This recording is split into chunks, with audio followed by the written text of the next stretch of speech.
The same problem every human being faces: stress, strain. Why? Why are you making it universal?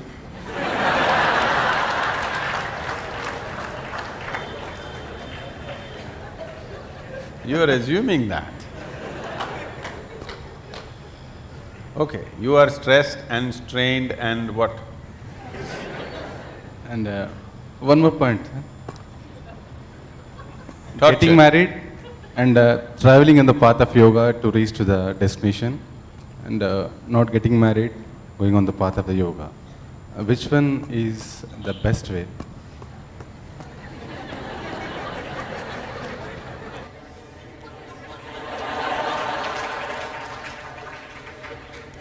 So he has named his wife and children as stress, strain, torture.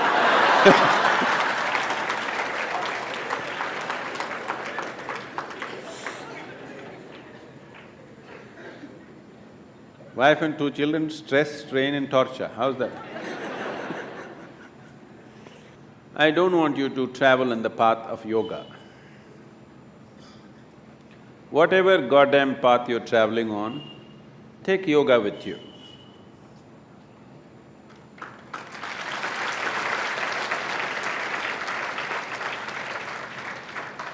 It will make the path easy and beautiful. Whether you go north or south, if it is dark, you take a torch, isn't it? Only northward people take torch, southern people take darkness with you. Is there such a thing? No. So, you getting married is because of your needs. You were not born with your wife, were you? You were born like this, a complete human being. Because you have certain needs, physical, psychological, emotional, maybe financial, social, that also is there, right? So, various needs. Marriage is generally supposed to be a package which deals with all these needs. Physical needs, psychological needs, emotional needs, social needs, sometimes financial needs also. So it is a comprehensive package that if you get married, all these problems are solved in one shot. Sometimes they may refuse to fulfill some of your needs. So you get stressed, strained and tortured. I want you to understand, you married for your well-being, not as some sacrifice for somebody's sake. You married for your needs and your well-being, isn't it? You better remember that all your life. You married and tied up the other person with you because you have needs. You did not do it for the other person's sake. Yes or no? Let's be straight about this. Yes or no? Yes. You remember this? If you remember this, you live in little gratitude, okay? You… if not all the five pancha and the five needs, at least two you fulfill for me, thank you very much, isn't it? All the five perfectly, maybe they did not fulfill, at least two or three they fulfilled, right? Your husband or your wife? Did they, didn't they? If they did not fulfill anything, I don't think you would be there by now. Yes or no? If they did not fulfill any of your needs, I do not think you would still be there. They are fulfilling some needs, a few things maybe they are not able to fulfill. So are you.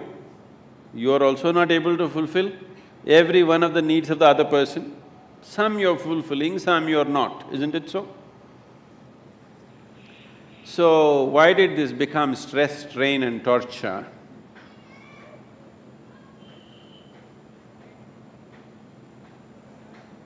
Whichever way you have made it, till now, it doesn't matter. If you're willing, in 3 days' time, it doesn't matter how bad your situation is, in 3 days' time, you can bring it to a semblance of peace. If not love, if not ecstasy, at least you can bring it to a peaceful state in 3 days' time if you are willing, 100%. Yes or no?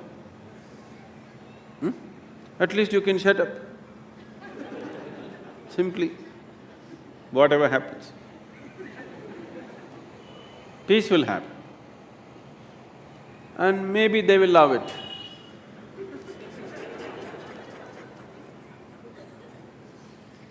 So, don't walk the path of yoga, whatever the path, you must carry yoga with you. If you carry yoga with you, it'll light up your path, whatever path you have chosen. You have chosen your path out of your needs. You already done it, so that's up to you. Those who have not done it, I would like you to choose your path not out of your compulsive needs, but of your conscious needs. So, when that stage in your life comes, it is time to consciously look at your life and see, will today's needs mean something to you after 5 years or 10 years? Will it be worthwhile to tie up your life for the simple needs that you have today, or are these just passing needs for you? It's a very strong need, you must marry. If it is not a strong need, it's a passing need. You can work out your needs probably by just going to a cinema, then no need to get married, you know. Yes, many people are like this, their needs are not very strong, it's just passing. But social structure tells them you have to. Not necessary. It must be a conscious choice. Whichever way you go, it must be your conscious choice, not compulsive choices. Because if you choose compulsively, you will always take it out on the people around you. Because you feel like a slave and you don't like it, so you take it out on them and they will take it out on you. So, it is not about what you're doing, it is about how you do it. What you're doing is according to our requirements, but how you do it will determine the nature of your life. Is it an advantage to walk single rather than walk with people? Yes, if you want to walk rapidly. In Africa there is a saying, they say, if you want to walk quick, walk alone. If you want to walk long, walk in company. If you're making a long distance journey, it's better to have company. If you are walking a short distance and very quick you want to walk, it's best to go alone, isn't it? Gautama said another thing. When somebody asked him the same question, he said, "It is better to walk alone than to walk with a fool."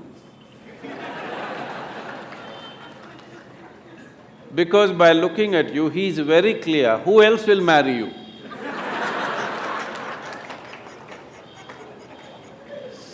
So that is Gautama's way of working. So he said, he's always discouraging people to take company. He said, this life is a brief walk, why do you need company? When you leave this body, it's a long place, there I will be there. This is the offer.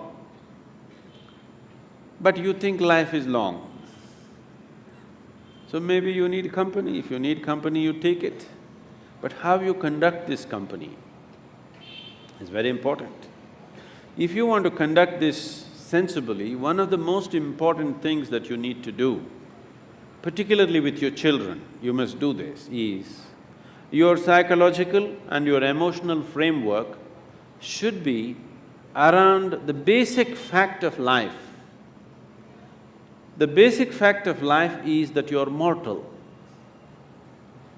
Your psychological and emotional structure should be formed around your mortality.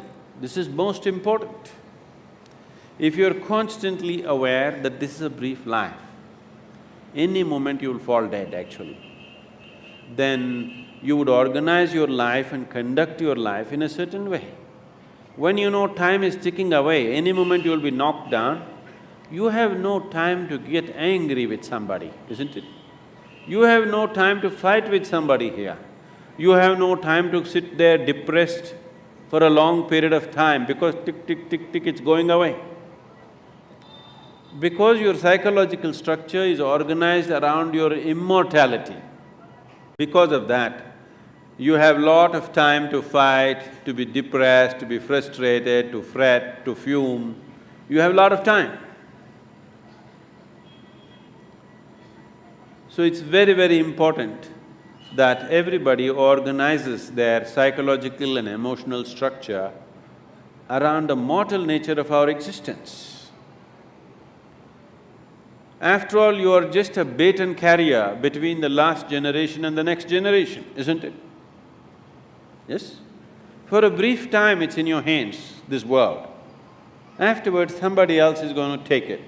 You will see, taking the baton from the previous generation happens in most ugly ways.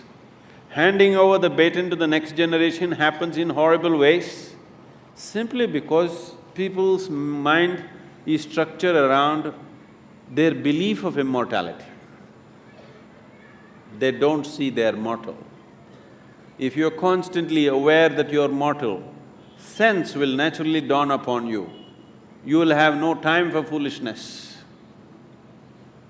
Suppose you're aware that tomorrow you're going to die, would you spend today fighting with somebody? Because your time is ticking, isn't it? And your time is ticking even now. Not after a doctor diagnoses you with some horrible disease. Even now it's ticking, isn't it so? If you want to explore the possibility of what this is, the immensity of what this is, then the time is ticking too rapidly. And time is an extremely relative experience. If you're joyful and blissful, even if you live to be 100, it's a very brief life. It's gone in no time. So, in this brief life, where do you get time for stress, strain and torture? I don't know. Where do you get time?